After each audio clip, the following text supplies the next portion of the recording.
Hello everyone, चलिए तो आज करते हैं एग्जांपल नंबर 6। ठीक है, जिन्होंने अभी तक एक्सरसाइज 1.1 नहीं देखा है या फिर 1.1 के एग्जांपल्स को नहीं देखा है, जा करके देख लेंगे, क्योंकि उसमें यूक्लिड से रिलेटेड, यूक्लिड डिवीजन लेमा से रिलेटेड जितने भी क्वेश्चन है 1.1 एक्सरसाइज में है और एग्जांपल्स में है। ठीक है, तो चलिए तो आज हम लोग शुरू करते हैं एग्जांपल नंबर 6। तो करना क्या है, एग्जांपल नंबर 6 पहले पढ़ ले क्या कह रहा है।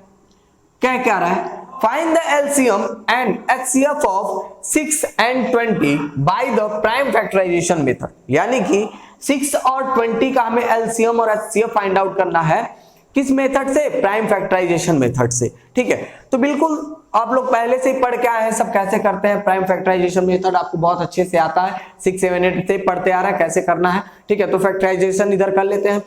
तो फैक्टराइजेशन कैसे करते थे भाई, 6 का फैक्टराइजेशन 2 से पहले कैंसिल करते थे। सबसे पहले क्या करते थे, सबसे छोटे नंबर से इसको फैक्टराइज करते हैं। तो 2 से करें तो 3 टाइम्स में, फिर 3 से कर दिए, यहाँ पे आ गया 1। यानी कि देखा जाए यहां से तो 6 का जो प्राइम फैक्टराइजेशन होगा 2 into 3 into 1 होगा, 2 into 3 into 1 होगा। ठीक है, फिर बिल्कुल ऐसे ही क्या कर लें, 20 का भी कर लें, क्या कर लें, 20 का भी कर लें, 10 हो जाएगा, 5 हो जाएगा एंड एट लास्ट 5 हो जाएगा। चलिए जी, इसको भी मैं इधर लिख ले रहा हूं। तो 2 into 5 into 1। ठीक है, इसको ऐसे भी लिख सकते हैं 2 power 2 5 into 1, ऐसे भी लिखा जा सकता है। सबके पावर 1 है तो मैं और किसी का 1 पावर नहीं लिख रहा हूं, सिंपल सा है। और 2 का पावर 2 हो रहा था, इस वजह से 2 का पावर 2 लिख दिए। ठीक है, आधे लोग कंफ्यूज चलते हैं इन चीजों को लेकर के कि सर फैक्टराइजेशन करें या ना करें, मतलब ये जो फैक्टराइजेशन पूरा करके दिखा रहा है करें या ना करें। आप कर सकते हैं भाई, क्यों नहीं करेंगे। देखिए, करने से पहली चीज तो ये कि आपका परफेक्शन होगा। परफेक्शन का मतलब है कि एक्यूरेट होगा आंसर। ठीक है, दूसरी चीज है कि एक्सपीरियंस, मतलब एक होता है ना कि अपने में ही आप अच्छे से परफेक्ट बनते जाएंगे बार बार करने से।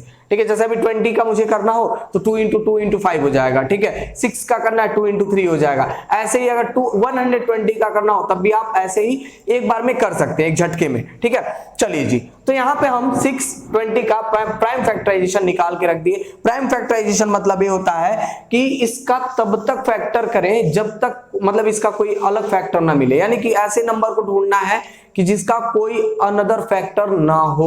प्राइम मतलब क्या होता है, प्राइम नंबर्स क्या होते थे, प्राइम नंबर्स यही होते थे, प्राइम नंबर्स क्या होते थे जिनके सिर्फ 2 फैक्टर हो। कौन कौन सा, एक 1 और एक खुद अपने आप पे हो। जैसे 2 को ले लीजिए, 2 क्या है, खुद से कटेगा या तो 1 से कटेगा। 3 क्या है, 3 या तो खुद से कटेगा या तो 1 से कटेगा। ठीक है, ऐसे ही 5 देखा जाए तो 5 भी 1 से कटेगा या फिर आप खुद से कटेगा।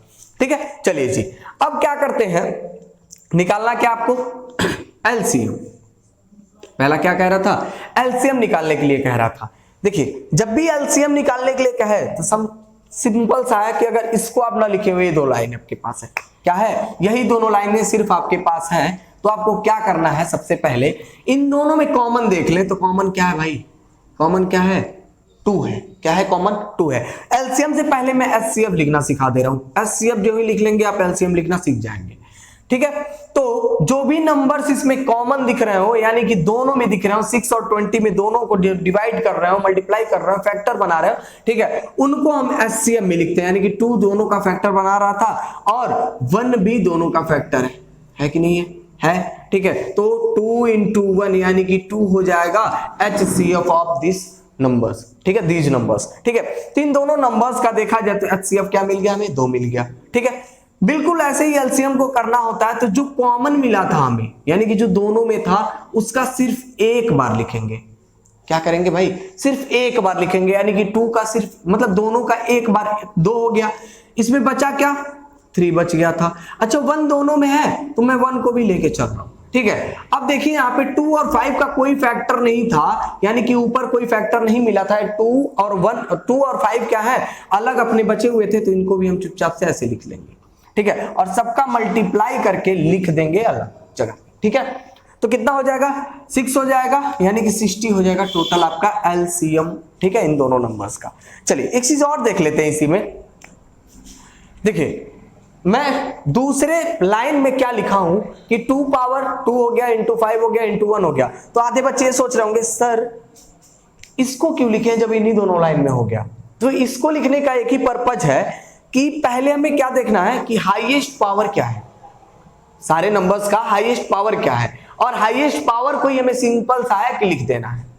जैसे एग्जांपल, अगर मैं चाहूं तो एलसीएम निकालने के लिए इस लाइन का यूज करूं, तो इस लाइन की यूज करने का मतलब यह है कि हाईएस्ट पावर कितना इसका 2 है, तो 2 का हाईएस्ट पावर 2 हो गया। अब 5 का हाईएस्ट पावर कितना भाई, हाईएस्ट पावर 5 है, मतलब 1 है, ठीक है 1 ही तो है। इसको छोड़ दीजिए, इस लाइन को आप नेग्लेक्ट कर लीजिए। अब इस लाइन पे और इस लाइन को देख रहे थे ना हम लोग, तो हाईएस्ट पावर कितना है 5 का, 1 है, तो 1 लिख लिए, मतलब 5 लिख लिए, 5 का पावर 1 हो गया। अच्छा 1 को छोड़ भी सकते हैं, लिख भी सकते हैं, लिख लेते हैं, वैसे लिख दिए तो लिख दिए। 3 का हाईएस्ट पावर, भाई 2 का तो हाईएस्ट पावर अब ले चुके थे, यानी कि 2 को छोड़ दीजिए, 1 को छोड़ दीजिए, बचा कौन, 3 एट लास्ट बच गया है, तो 3 को भी आप इसमें इंक्लूड कर लेंगे और आपका आंसर इसको भी मल्टीप्लाई करने पर कितना मिल जाएगा 60। ठीक है, ज्यादा कंफ्यूज होने की कोई जरूरत नहीं, ज्यादा कंफ्यूजन आ रहा है तो इसको मिटाइए और इसी लाइनों से, इन्हीं दोनों लाइनों से आप एलसीएम और एचसीएफ निकाल लीजिए। चलिए अगले वीडियो में हम लोग अगला एग्जांपल करेंगे, एग्जांपल नंबर 7। ठीक है, तो चलिए इस लेक्चर को, इस वीडियो को यहीं समाप्त करते हैं। जिन्होंने अभी तक सब्सक्राइब नहीं किया प्लीज सब्सक्राइब कर लीजिएगा। एट लास्ट अगर वीडियो पसंद आए प्लीज लाइक कर लीजिएगा। धन्यवाद।